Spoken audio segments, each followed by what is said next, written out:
السلام عليكم واتاي داوديال soo dhawaada asxaabay intaynaan bilaabin barnaamijka waxa ka xasuusinayna inaad subscribe noo saarto kambalelkana furato si ay ku soo gaaraan muuqaalada dambe soo galina ee ku soo dhawaada barnaamijka xogta diyaarada la waayay maxaa sababay daawade ku soo dhawaada barnaamijka diyaarada la waayay maxaa sababay daawade duulimaadka diyaaradda Tiger Line flight-ka 739 waxa ay dawladdu u maamulo ciidanka militariga Mareykanka diyaaradda ayaa bishii Maaris 16keedii sanadii 1962 ka duushay saldhigga ciidanka Mareykanka ee California iyadoo ku sii jeeday magaalada Saigon ee dalka Vietnam diyaaradda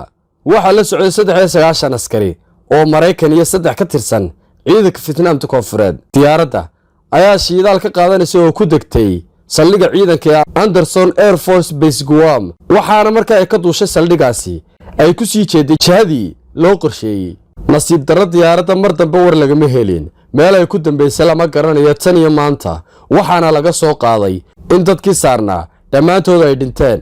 inkastoo la sheego in diyaaradda qarax ku dhacay haddana ma jirto war sugan oo arrinkaasi xaqiijinaya maadaama aan lahayn diyaaraddii hadhaageedii diyaaradda kale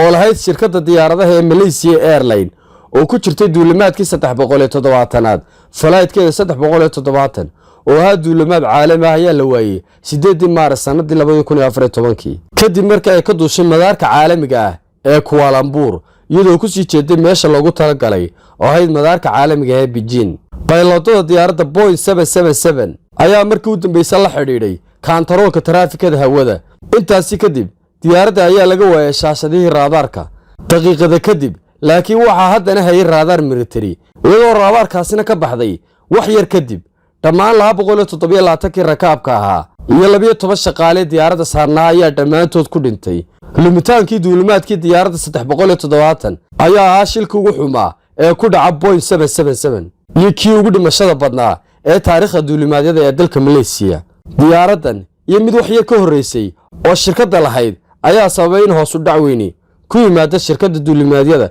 ee dalka Malaysia diyaaraddan ayaa iyadana si buuxda loo cadeyn halka ay ku dhacday ilaa maanta la joogo ayaa la baadhay hadhaadigeedii daawada halkaas ayaan ku soo koobnaa barnaamijka fadlan fiidiyowga like saarsiina share gare wassalaamu calaykum